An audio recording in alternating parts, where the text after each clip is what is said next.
de rester fidèle au programme d'ITV. C'est parti pour cette édition du soir. Le titre. 5e Assemblée générale de la conférence épiscopale. Les évêques plaident pour une église autonome financièrement sur le plan économique et réitèrent également l'engagement de l'église pour la paix et la justice. Penrudo Atouba, le directeur général de l'Office des forages ruraux, annonce une restructuration du réseau d'eau de la ville sainte jugée obsolète. Serigne Mbakedian estime que l'État du Sénégal s'engage à améliorer les conditions d'accès à l'eau pour les populations de Touba. Les élèves mis au défi dans le cadre de compétition interclub, c'est donc pour la promotion des séries scientifiques d'initiative et de l'association d'appui à la science et aux technologies de l'information et de la communication qui veut promouvoir l'innovation technologique et l'enseignement des sciences dans les écoles. Et puis en sport, le Sénégal n'ira pas loin dans la compétition donc, de Coupe du Monde de beach soccer. Le Sénégal a été battu en demi-finale par la Biélorussie, score final 5-2. Nos Lions n'ont pas réussi à faire mieux que il y a 2 années de cela, qu'ils avaient atteint également la demi-finale. Pas de finale pour le moment en Coupe du Monde pour les Lions de la plage. Voilà pour les titres. Le développement, c'est dans une poignée de secondes. Bonsoir et bienvenue. 5e Assemblée générale des évêques de l'Afrique de l'Ouest, la conférence épiscopale de l'Afrique de l'Ouest. Les évêques veulent une église autonome sur le plan économique. Ils plaident également, ils réitèrent l'engagement de l'église pour la paix et la justice. Elisabeth Grastin. Les évêques de la CERAO réfléchissent sur la vie de l'Église. Les participants insistent sur la nécessité de rendre l'Église plus autonome sur les plans spirituels, matériels et organisationnels. Nous, archevêques et évêques de l'Afrique de l'Ouest, nous sommes engagés à travailler pour que l'Église en Afrique de l'Ouest, pour ne pas dire nos églises particulières, parviennent à une certaine autonomie, autonomie plurielle. Les évêques ont également abordé le rôle de l'Église dans la vie publique. Ils appellent à un engagement actif pour la justice et la paix. Que la vie de la cité, la vie de la société intéresse aussi l'Église. C'est vrai que Jésus-Christ a dit « Mon royaume n'est pas d'ici ». Mais justement, il a dit « Mon royaume n'est pas d'ici ». Il n'a pas dit « Mon royaume n'est pas ici ». Son royaume est bel et bien ici, même s'il n'est pas d'ici. Alors l'Église s'intéresse à la vie de la cité. Alors nous, membres de CERAO, archevêques et évêques de l'Afrique de l'Ouest, nous sommes déterminés, en tant qu'Église, à prendre notre place dans la société, à jouer notre rôle pour une Afrique de l'Ouest beaucoup plus qui vive en paix, mais une paix fondée sur la justice. La CERAO exprime sa joie suite à l'élection du nouveau pape et prie pour son pontificat. De même que l'Église universelle se réjouit de l'élection du nouveau pape Léon XIV, eh bien nous aussi, nous sommes dans cette joie d'avoir un nouveau pape, un nouveau berger, un nouveau pasteur. Et nous prions pour que le Seigneur qu'il a choisi pour diriger son Église en ces temps qui sont les nôtres, lui accorde toutes les grâces dont il aura besoin dans son corps, dans son âme et dans son esprit pour être le pasteur dont l'Église a besoin aujourd'hui. Que Dieu bénisse notre nouveau pape et qu'il bénisse la marche de son Église. Cette 5e Assemblée générale des évêques de l'Afrique de l'Ouest a réuni plus de 100 évêques, 27 prêtres, 5 religieux, 13 laïcs et 2 cardinaux, tous engagés pour une église au service de la paix et de la justice en Afrique. Bénissons le Seigneur. Pénurie d'eau à Touba, le directeur général de l'Office des forages ruraux annonce une restructuration du réseau d'eau de la ville sainte. Serigne Mbacké-Dian rassure que des mesures fortes seront prises pour garantir un accès à l'eau aux populations de Touba. Serigne Mbacké-Dian, directeur général de l'OFOR, il est ici au micro de Gorandaklo. À Touba, il y a 43 forages actuellement qui doivent fonctionner et produire 142 000 m3. Un volume qui peut desservir 2 millions de personnes. Mais on se rend compte qu'il y a des tensions sur la desserte en eau. Ça veut dire que ce volume n'arrive pas jusqu'à l'usager. Et ça, c'est dû au fait que le réseau présente un certain nombre de fuites assez conséquents et qu'on a un rendement inférieur à 50%. Il y a aussi, à travers des châteaux d'eau et des réservoirs, 16 800 m3 de stockage globalement, avec des dizaines de milliers de kilomètres de réseau, mais aussi des unités de chloration pour le traitement de l'eau, mais aussi des groupes électrogènes pour pallier à d'éventuelles coupures d'électricité. Quand le cadre a été mis en place en fin mars, il y a eu 7 forages qui ont été en arrêt entre février et maintenant, sauf celui de FKB qui est en arrêt depuis 2023. Sur ces 7 forages, les 6 ont été réparés, ont été remis en service et il reste à réaliser, renouveler le forage de FKB. On a aussi pas mal de fuites dans le réseau. Pour pallier à cela, en attendant la rénovation de tout le réseau, nous sommes en train de réaliser des opérations de géodétection sur la fonte la plus ancienne de Touba, posée dans les années 50 et qui cause pas mal de fuites. Une fois qu'on a réalisé cette géodétection et le report de l'ensemble des branchements qui arrivent dans cette fonte, nous pourrons l'abandonner et ce sera déjà une amélioration au niveau du rendement, une amélioration conséquente. Ça, les travaux sont en cours. Le cadre aussi a décidé, dès le mois prochain, de mener des opérations de réparation de fuites, que ce soit les fuites apparentes comme les fuites non apparentes, pour améliorer toujours le rendement du réseau et que la production, le maximum de la production, puisse arriver au niveau de l'usager. Après la mort par noyade de 3 élèves à Malikou, l'administrateur, vous m'excusez, de la plateforme école du meilleure école du Sénégal plaide pour un renforcement de la surveillance des enfants, surtout en cette période où les grandes vacances approchent à grands pas. Talla estime que des campagnes de sensibilisation sont également nécessaires pour éviter d'autres drames. Je vous propose de l'écouter. Il est interrogé par Mamadou Lamine Fati et Cheikh Maguette Mbaye.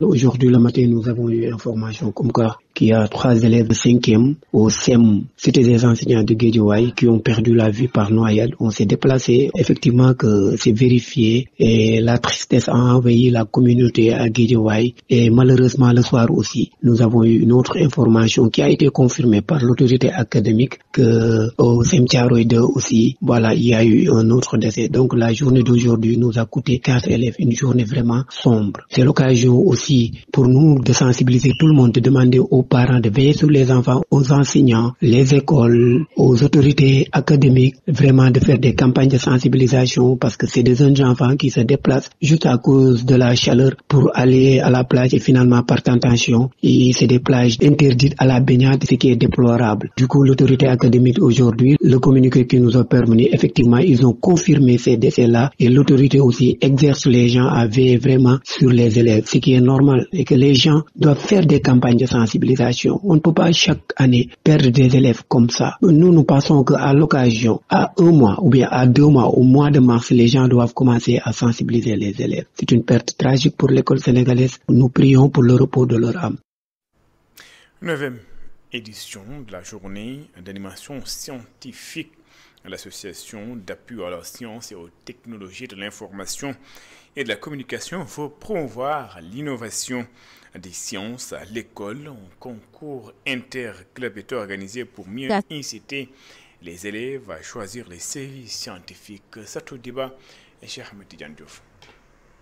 L'association d'appui à la science et aux technologies de l'information et de la communication remet en compétition des clubs scientifiques des 14 régions du Sénégal avec comme objectif inciter les jeunes à s'intéresser aux séries scientifiques et au numérique. Aujourd'hui, cette compétition, 9e édition, voilà participation de toutes les régions du Sénégal. Aujourd'hui, à partir de 63, il y a 18 lycées aujourd'hui qui sont présents à la phase finale à Dakar. Et depuis hier, vendredi 9, nous avons débuté les épreuves. Donc la JIDAS est composée de 8 épreuves. 8 épreuves réparties en 3 domaines. Pour la deuxième journée, on est en train de faire la présentation de thèmes. Cette année, la thématique est axée sur la souveraineté alimentaire et l'utilisation de l'intelligence artificielle dans la transformation agricole, un choix loin d'être fortuit, selon les organisateurs. Le thème de cette année est la souveraineté alimentaire au Sénégal, l'intégration de l'IA pour une transformation agricole. Donc c'est une question d'actualité à laquelle nous avons fait appel à la réflexion générale à travers les élèves qui ont effectué presque deux mois de recherche pour nous présenter aujourd'hui en fait les résultats de leur recherche. Le président de l'association d'appui à la science et aux technologies de l'information et de la communication invite les autorités à accorder davantage de soutien aux établissements d'enseignement et de recherche pour mieux promouvoir la science. Le premier message va à l'endroit des autorités pour qu'ils appuient beaucoup plus les élèves du Sénégal. Parce qu'aujourd'hui, de 63 établissements, certes, nous avons fait une sélection, mais beaucoup d'établissements n'ont pas pu participer par faute de moyens. Et pour les établissements qui disposent de salles multimédia fonctionnelles, des fois, c'est l'entretien qui fait défaut. Et donc, on appelle les autorités vraiment à appuyer davantage ces établissements, à les doter en matériel. Deuxième appel envers les élèves. Donc, on les appelle à plus, en fait, s'investir dans l'éducation des STEM. Aujourd'hui, le Sénégal ne peut compter que sur eux. Cette initiative, qui s'étend sur 2 jours à l'université Cheikh Anta Diop de Dakar, vise également à promouvoir l'intégration du numérique dans le système éducatif et à promouvoir l'enseignement des sciences.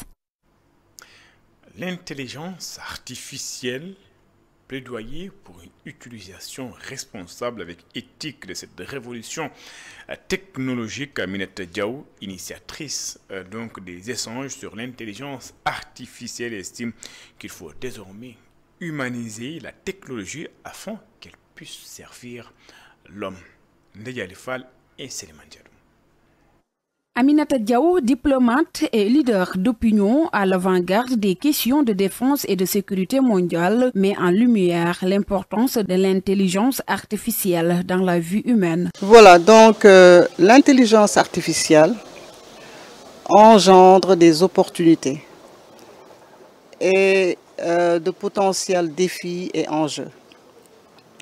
La raison pour laquelle j'ai été ici pour parler de l'intelligence artificielle, c'était de vulgariser, pas de simplifier, mais de vulgariser une connaissance scientifique, d'inciter les jeunes à regarder des vidéos scientifiques et surtout de faire des heures et des heures et des heures devant leur interface pour apprendre à connaître les opportunités qu'offre l'intelligence artificielle.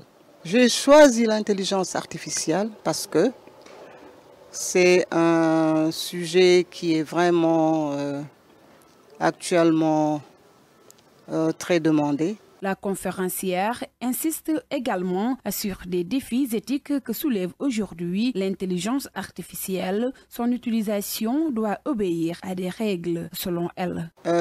Concernant l'éthique, il faut vraiment que toutes les personnes, tous les acteurs essaient de suivre les normes bénéfiques à l'humanité. Et je pense qu'il faut vraiment des heures et des heures pour essayer de parler aux jeunes, pour leur faire comprendre qu'il y a à la fois des possibilités et des dangers, et vraiment de s'orienter vers les possibilités. Les dangers, quelquefois, sont indépendants de leur volonté. Ramatoulaye Salsao salue la réflexion sur l'utilisation de l'intelligence artificielle qu'elle juge essentielle. Cette dernière lance un appel à la jeunesse pour une utilisation responsable de cette technologie. C'est quelque chose d'extraordinaire, c'est-à-dire que la science est en train d'être révolutionnée tout simplement. Et par contre, mon inquiétude, c'est l'aspect humain. Par rapport à ça, je pense qu'il va falloir travailler profondément déjà sur un cadre légal de l'utilisation de cette intelligence artificielle pour éviter certains travers, de ne pas se mettre à fond dessus, de ne pas aussi choisir la paresse. Hein, comme a dit Collet, c'est vrai qu'on peut tout trouver là, mais je pense que l'instruction aussi et la culture, c'est quelque chose quand même d'important. Dans un contexte de révolution du numérique, Aminata Diaw appelle à la conscience collective. Il ne s'agit plus, selon elle, de maîtriser la technologie, mais de l'humaniser pour qu'elle serve avant tout le bien commun. Parlons tout à fait d'autre chose. Le maire de Kaolack demande aux autorités de développer les pôles territoires pour booster l'économie des régions. Selon Serigne Mboup, cela pourrait réduire les disparités qui existent entre Dakar et les autres régions. Serigne Mboup, maire de Kaolack, est ici au micro de Sékou Diallo et d'Astumbaï. On a pu décider de commencer tout de suite en travaillant pour les pôles régionaux. C'est que parce que les présidents qui ont passé l'ont théorisé, mais ça n'a pas abouti. On espère qu'avec le président Bassirou Diomaye Faye, ça va se terminer. Et l'exemple, c'est de doter Kaolack des infrastructures modernes. Kaolack a tout, il faut réveiller tout. Les routes sont là, le port est là, le train est là, tout est là. Le marché, l'agriculture, l'industrie, tout est là, le savoir, tout est là. Il faut le réveiller et de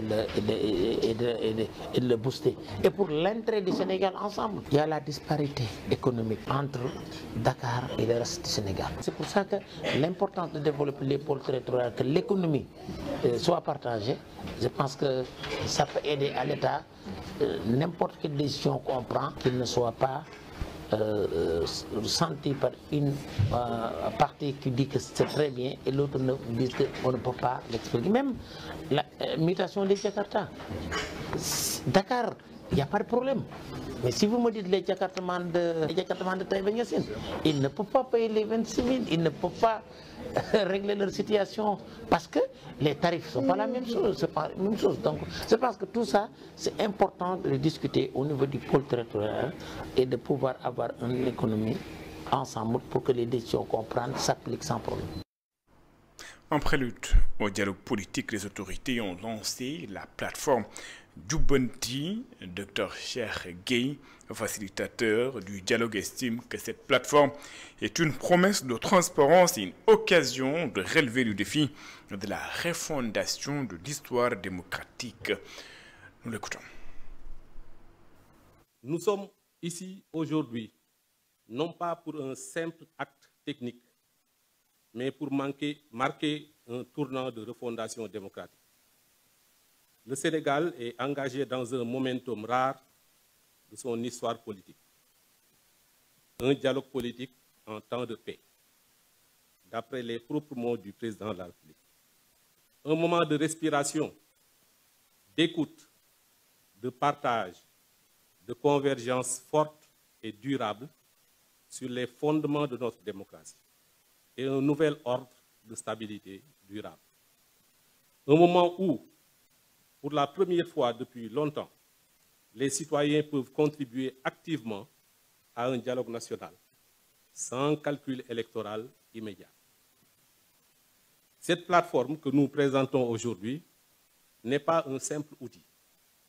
C'est une promesse de transparence, une promesse d'inclusion, de participation et d'appropriation du processus du dialogue, qui pour moi a commencé depuis le mois d'avril avec la dissémination des termes de référence et qui se poursuit aujourd'hui avec le lancement de cette plateforme numérique. Mais permettez-moi d'être clair, Djubanti n'est pas une boîte à vœux, c'est un outil exigeant. Chaque proposition sera étudiée. Chaque contribution alimentera les travaux du dialogue national du 28 mai. Ensemble, redonnons sens aux politiques. Ensemble, relevons le défi de la refondation. et ensemble, écrivons une nouvelle page de notre histoire démocratique.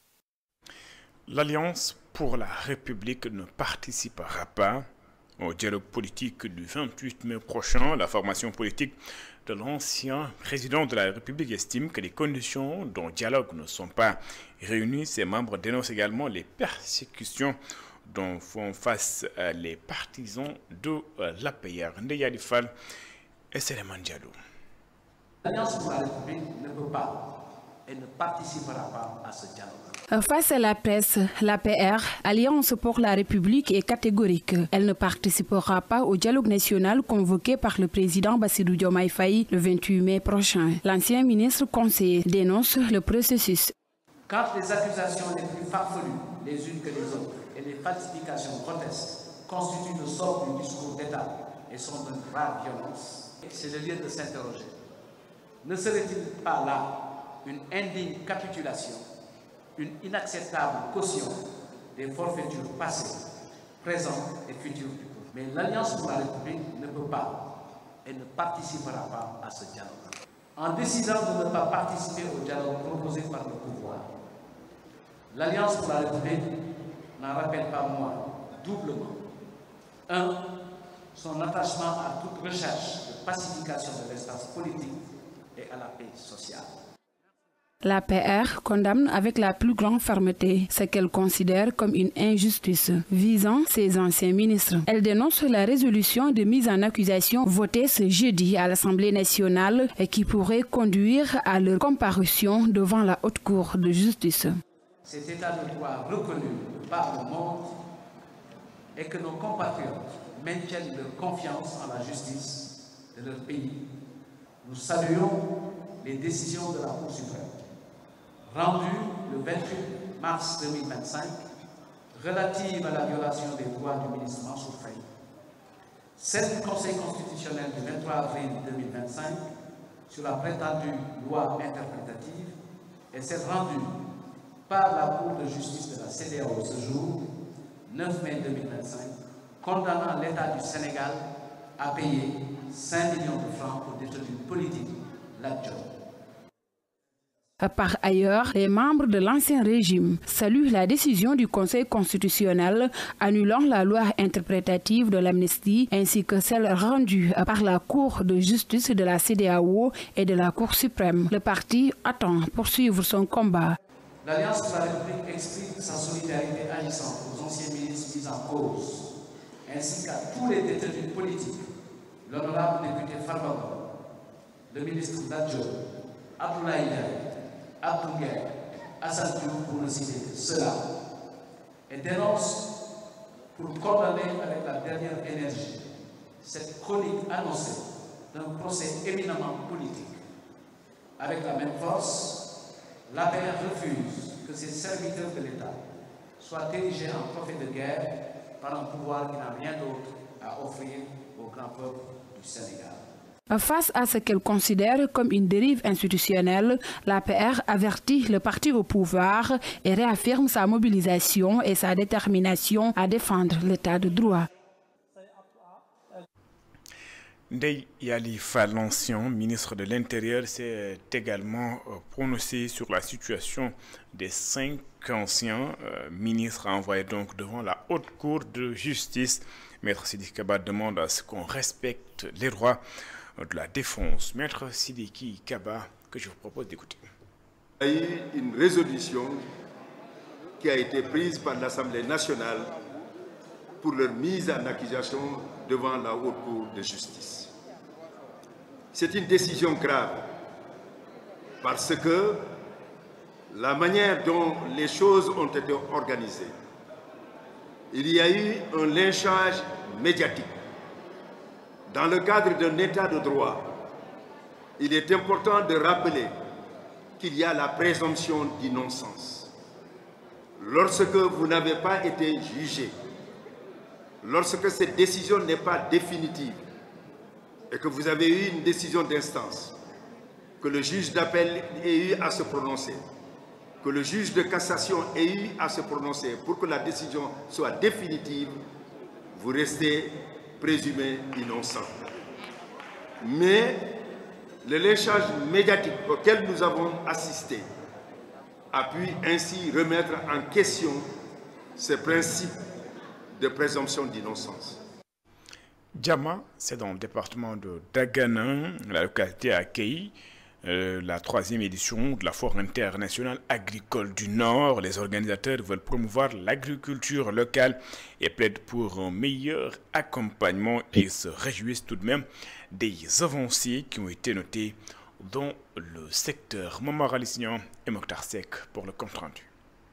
Diama, dans le département de Dagana, abrite la 3e édition de la Foire internationale agricole du Nord. La rencontre, qui enregistre la participation de plusieurs acteurs du monde agricole venus d'ici et d'ailleurs, et ceci au grand bonheur des organisateurs. Il s'agissait d'initier cette foire-là pour corriger un tout petit peu le marasme économique que la Covid-19 avait institué.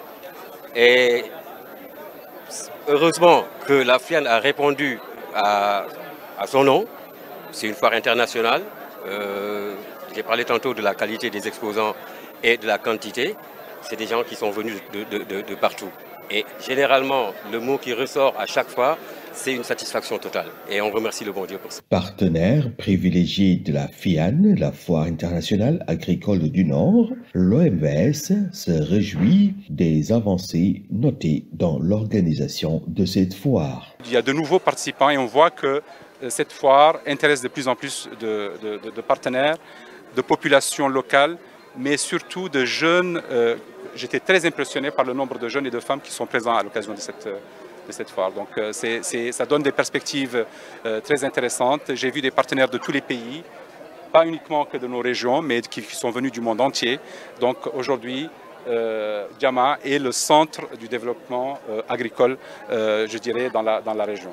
La FIAN est aussi l'occasion pour les professionnels du secteur agricole de rencontrer de nouveaux partenaires, de découvrir de nouvelles technologies et engager des discussions sur l'avenir de l'agriculture. L'association des maîtres nageurs de Rufisque regroupe donc des dizaines de malades pour des séances d'aquagym. Une thérapie pour faire face à plusieurs maladies, selon les initiateurs, des personnes qui souffrent de sciatique ou même atteintes d'AVC. Ils trouvent leur compte. C'est d'ailleurs ces derniers magnifient cette initiative. À Rufisque, nous retrouvons Babacar Seck. Des malades atteints d'arthrose, de nerfs sciatiques ou d'accidents vasculaires cérébrales ont choisi l'aquagym comme thérapie. Ainsi, ils sont près d'une centaine à relier la plage de l'embarcadère de Rufisque. D'habitude, on démarre les séances à partir de 9h, 9h30. Mais à coup sûr, après les mises en train, nous allons faire des exercices au sol. Après les exercices au sol, nous rentrons dans la mer pour compléter les exercices. Les patients, tout au début, ça variait entre 45-50, mais actuellement, je peux dire qu'on a dépassé la centaine. Atteint d'une sciatique, Ahmed Ndiaygom, pêcheur, a retrouvé la mobilité grâce à l'aquagym. Je remercie beaucoup Dieu que je marche sans béquille. Au début, je marchais avec deux béquilles. Donc, actuellement, je remercie Dieu. On m'a opéré depuis le 5 octobre 2024. Mais actuellement, je remercie beaucoup Dieu. Je suis à l'aise maintenant. Je prie avec chaise. Sans cela, je ne prie pas. Mais maintenant, vraiment, c'est bon. Plusieurs enfants sont aussi pris en charge. Il y a aussi les jeunes, les malformations. Les enfants, les petits, les enfants que vous avez trouvés ici, qu'on a enfouis dans le sol. Pratiquement, c'est partie des malformations qui sont venues ici. Mais à coup sûr, à force de travail, on a vu une autre amélioration. L'association Mam Koumbalamb, composée essentiellement de maîtres nageurs, initiatrice de ces séances de rééducation, offre ainsi aux malades l'opportunité d'être plus autonomes. Babacar Seck, merci. Et puis, l'équipe nationale du Sénégal, nous parlons de sport, bien sûr, s'arrête en demi-finale de la Coupe du Monde de beach soccer. Nos Lions de la plage ont été battus par la Biélorussie. Score final, vous le voyez sur l'écran, 5-2. Pas donc de miracle cette année-ci également. Le Sénégal s'arrête en demi-finale. Le palmarès donc le plus haut de l'équipe nationale du Sénégal dans cette compétition de la Coupe du Monde de beach soccer. Nos Lions n'arrivent toujours pas à dépasser donc les demi-finales de cette compétition. La marche a été donc très haute pour l'équipe nationale de beach soccer. C'est la fin de cette édition. Merci de l'avoir suivi. Excellente suite de programme sur les antennes d'ITV. Au revoir.